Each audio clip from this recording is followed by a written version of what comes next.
जी हां, इस वक्त बहुत ही बड़ी खबर आ रही है, वो भी सीधे मुंबई से। राज ठाकरे और उद्धव ठाकरे क्या एक होने जा रहे हैं? ये अटकलें इसलिए लगाई जा रही हैं क्योंकि पिछले हफ्ते में बताया जाता है उद्धव ठाकरे ने, कि जो कि शिवसेना के प्रमुख हैं, राज ठाकरे को 2 बार फोन किया है, एक हफ्ते के अंदर 2 बार फोन किया है और हाल चाल जाना है। राज ठाकरे कई दिनों से बीमार चल रहे हैं, ऐसे में उद्धव का इस राजनीतिक अनिश्चितता के बीच एक हफ्ते में उनको 2 बार फोन करना जाहिर है अटकलों को जन्म देने वाला था। बिल्कुल वही हुआ है।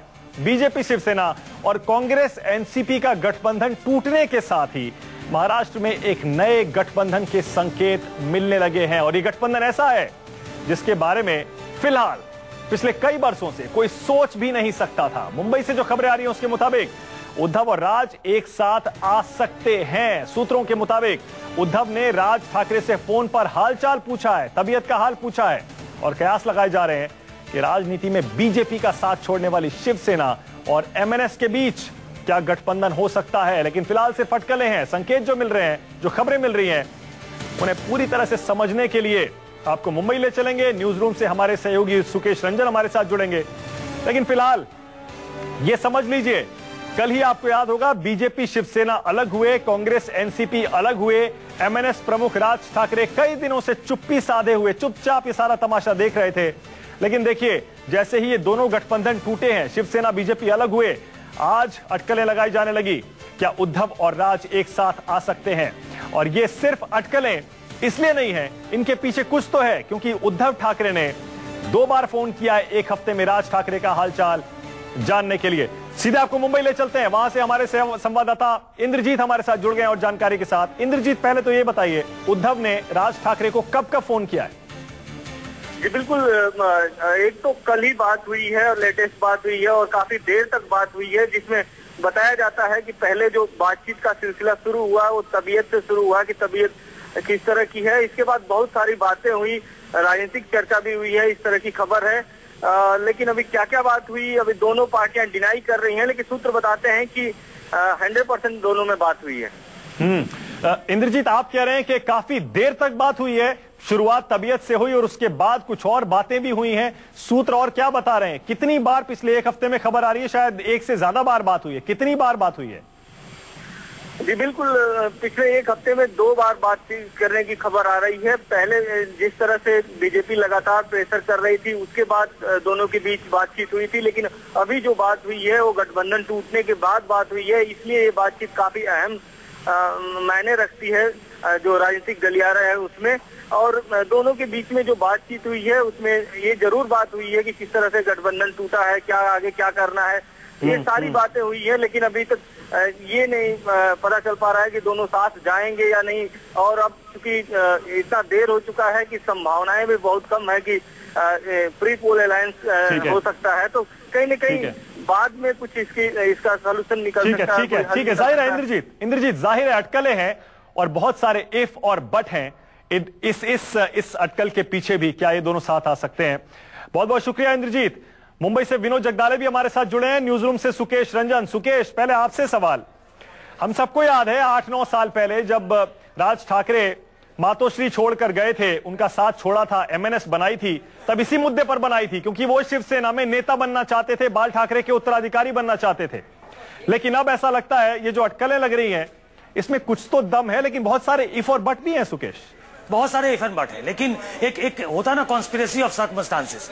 अभी स्थिति ऐसी है माना कि दोनों का साथ मिलना लोगों को बहुत ज्यादा अचरज नहीं होगी, क्योंकि बीजेपी शिवसेना एक कॉम्बिनेशन ऐसा था जो बड़ा नेचुरल एलाई के तौर पे साथ आया था। लेकिन अब जब दोनों के बीच डिवोर्स हो गया है और अब जब ठाकरे खानदान को ऐसा लगता है कि उनकी जो लेगेसी है वो खतरे में है, और ऐसे वक्त पे बातचीत इन दोनों के बीच कोई बातचीत रुक गई थी ऐसा नहीं है। जब बाला साहब ठाकरे बीमार थे तब भी राज ठाकरे वहां जाया करते थे, उनका जब अंतिम संस्कार किया गया तब भी राज ठाकरे काफी समय तक वहां पे थे। तो ऐसा नहीं है कि दोनों के बीच बातचीत बंद थी। ये भी लोगों को मालूम है कि दोनों का बड़ा परिवार जो है उसमें कहा यह भी जाता है कि दोनों की पत्नियां जो हैं वो शायद एक दूसरे को जो साथ नहीं आ रहे हैं, उसकी एक वजह वो भी हो सकता है कि घर का झगड़ा हो। लेकिन ऐसे मौके पे जब राजनीति एक बड़ा रोल प्ले करने वाली है, ऐसे मौके पे जब ठाकरे खानदान की इज्जत स्टेक पे है, दांव पे है। तो ऐसे में इस बात को रूल आउट करना बहुत ही बचकाना होगा, जल्दबाजी होगा। सुकेश, इसको दो तरह से देख सकते हैं।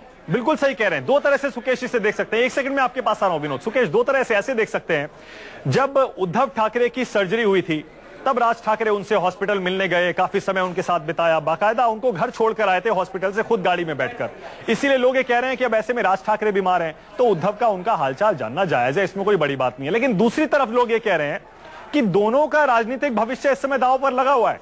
बीजेपी की पॉपुलैरिटी बढ़ती जा रही है, कांग्रेस एनसीपी अपने अपने वोट बैंक को बचा लेंगे। शिवसेना और एमएनएस, उद्धव और राज का करियर दांव पर है, इसलिए कुछ भी हो सकता है। बिल्कुल, मैं यही कह रहा था आपको कि दोनों भाई हैं, दोनों के बीच बातचीत बंद हो गई है ऐसा नहीं है, दोनों बातचीत करते रहे हैं। ऐसा मौका है जब वो बीमार है, ये सब ठीक है, ये एक तरफ हुआ। इसका दूसरा पक्ष देखिए कि माहौल ऐसा, राजनीतिक माहौल ऐसा है जिस समय दोनों का कॉन्स्पिरेसी ऑफ सर्कमस्टांसेस, मैंने इसलिए कहा कि ऐसा वक्त है जब दोनों को अपना अपना करियर जो है, पॉलिटिकल करियर, वो दोनों का स्टेक पे लगा है। अगर इस बार ठाकरे खानदान उनकी लेगेसी उनको आगे नहीं बढ़ा पाती है तो ये बहुत बड़ा एक डेंट लगेगा ठाकरे खानदान को, चाहे वो एमएनएस के रूप में हो, चाहे वो शिवसेना के रूप में हो। तो क्या दोनों के बीच जो लड़ाई है वो सिर्फ अस्तित्व की लड़ाई है कि मैं ज्यादा पावरफुल हूं, मैं ज्यादा पावरफुल हूं। ठाकरे की लेगेसी दरअसल मैं लेकर चलता हूं। राज ठाकरे कहते हैं कि दरअसल उनका राजनीतिक विरासत उनकी मुझे मिलनी चाहिए थी, नहीं तो बाकी जो काम करने का तरीका है,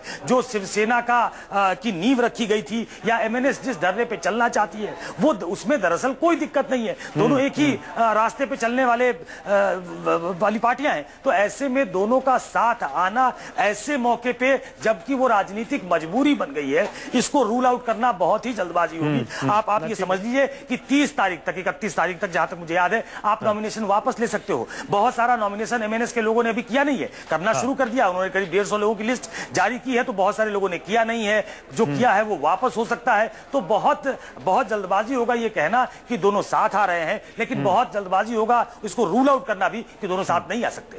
चलिए ठीक है, विनोद के पास चलते हैं। विनोद, आप क्या सुन रहे हैं मुंबई में, जरा बताइए। 2 बार एक हफ्ते में उद्धव ठाकरे का राज को फोन करना हालचाल जानने के लिए, और कल जैसा इंद्रजीत बता रहे थे, तबीयत से शुरुआत हुई और काफी देर तक बातचीत हुई, और कल ये गठबंधन टूटा है बीजेपी शिवसेना का। विनोद, क्या लग रहा है आपको, खबरें क्या आ रही हैं इस बारे में, और क्या ये संभव है दोनों का साथ आना? देखिए मानक, राजनीति में लंबे समय तक कोई किसी का दोस्त और कोई किसी का दुश्मन नहीं होता। ये तो दोनों सगे भाई है। जब उद्धव ठाकरे बीमार थे तब राज ठाकरे उसको हॉस्पिटल में मिलने गए, यहाँ तक डिस्चार्ज होते समय उन्हें मातोश्री भी लेके गए। यहाँ पर एमएनएस के जो नेता है बाला नांदगांवकर, जो राज ठाकरे के बाद कोई बड़ा नेता है तो वो बाला नांदगांवकर है, उन्होंने खुद ये कबूल किया है कि सिर्फ एक बात फोन पे बात हुई है, और वो बात आज सुबह हुई है। तबीयत को लेकर विनोद एक सेकंड आपको रोकूंगा, विनोद एक सेकंड आपको रोकूंगा। शिवसेना के नेता महेश मिस्त्री हमारे साथ जुड़ गए। एक सेकंड विनोद, आपके पास आता हूं। महेश जी, मेरी आवाज सुन पा रहे हैं आप? हाँ, सुन रहा हूँ। महेश जी, क्या इस खबर में कितनी सच्चाई है कि उद्धव ठाकरे ने राज ठाकरे को 2 बार फोन किया एक हफ्ते में? ये बात हमें भी अभी तक पता नहीं है, आपके मुंह से हम सुन रहे हैं। अच्छा, तो ये भी बता दीजिए, चलिए अगर आपको नहीं भी मालूम है तब भी, क्या कोई संभावना है, पॉसिबिलिटी है दोनों के साथ आने की? अगर संभावना होते तो खुशी की बात है ना, आखिर घर में ऐसा ही होना है तो बहुत खुशी की बात है। क्या आप अपनी तरफ से कोशिश कर रहे हैं शिवसेना के अंदर, क्या ये मूड बन रहा है कि राज ठाकरे से बात की जाए, उनको वापस लाया जाए? नहीं, इस तरह की बात नहीं हो रही है। हाँ, चलिए महेश मिस्त्री जी, आप ये तो कह रहे हैं कि अच्छी बात होगी, खुशी की बात होगी अगर दोनों साथ आ जाएं तो, लेकिन आप ये कह रहे हैं कि अंदर कोई बात नहीं चल रही। अच्छा, ये तो बताइए महेश जी, जरा ये तो बताइए कि अगर दोनों साथ आए, महेश जी, हाँ, ये तो बताइए, दोनों साथ आए तो नेता कौन बनेगा? राज ठाकरे तो नेता के मुद्दे पर ही छोड़कर गए थे शिवसेना। नहीं, आपकी आवाज नहीं आ पा रही है। मैं जरा एक जगह फंक्शन में, बहुत गर्दी है, आपका आवाज मुझे सही सुनाई नहीं दे रहा। मैं समझ रहा हूँ, ये सवाल आपके लिए मुश्किल भी है महेश जी। मैं फिर से दोहरा देता हूँ, अगर सुन ले तो जवाब जरूर दीजिएगा। मैं ये कह रहा हूँ, अगर दोनों साथ आने के बारे में कोई बात करते हैं, नेता कौन बनेगा, बड़ा नेता कौन होगा उस गठबंधन का? नहीं, ये बात तो अभी बड़े तो अगर चाहेंगे तो ये खाली दोनों भाई चाहे कोई हो सकता, बाकी तो कुछ नहीं हो सकता इस हिसाब से। चलिए ठीक है महेश जी, मैं समझ गया, बहुत मुश्किल सवाल है, शायद इसका जवाब तो खुद राज और उद्धव के पास भी नहीं होगा। जिस तरह लीलावती में खुद राज साहब गए थे, इस वक्त भी आ गए तो फिर तो सारे महाराष्ट्र उनको सराहेंगे। अच्छा ठीक है, ये एक बहुत इंपॉर्टेंट बात महेश जी आप कह रहे हैं। आप कह रहे हैं राज ठाकरे खुद गए थे शिवसेना छोड़ के, वापस आते हैं तो उनका स्वागत है, यही आप कह रहे हैं? ठीक है, बहुत बहुत शुक्रिया महेश जी हमसे बात करने के लिए। जाहिर है शिवसेना ने आधिकारिक तौर पर ऐसा लगता है राज ठाकरे के लिए अपने दरवाजे खोल दिए हैं। पहले भी ऐसा नहीं है कि कभी मना किया हो कि वो नहीं आ सकते, लेकिन आज के समय में ये बात कहना वाकई मायने रखता है। ये देखिए, बता देते हैं आपको आखिर ठाकरे भाई अलग क्यों हुए थे। बाल ठाकरे का हाथ जो है वो हमेशा से उद्धव ठाकरे के सिर पर था, जबकि वो जानते थे कि राज की पकड़ मराठा वोट बैंक पर ज्यादा है। जब बाल ठाकरे बूढ़े हो रहे थे, अपने उत्तराधिकारी के बारे में सोच रहे थे, काफी तगड़ी जद्दोजहद चली है राज और उद्धव के बीच। बाल ठाकरे हमेशा उद्धव ठाकरे को आगे बढ़ाते रहे क्योंकि उद्धव उनके बेटे थे। राज हालांकि जानते थे राज ज्यादा पावरफुल नेता हैं, ज्यादा डायनामिक हैं, बोलने में ज्यादा ताकतवर हैं, लेकिन उसके बावजूद उन्होंने उद्धव को चुना। राज नाराज हो गए, अलग हो गए और एमएनएस बना ली। अब जबकि बीजेपी शिवसेना अलग हो गए हैं, तब ये अटकलें लग रही हैं क्या शिवसेना और एमएनएस एक बार फिर साथ आ सकते हैं। अटकलें तो ऐसी हैं, देखते हैं क्या होता है।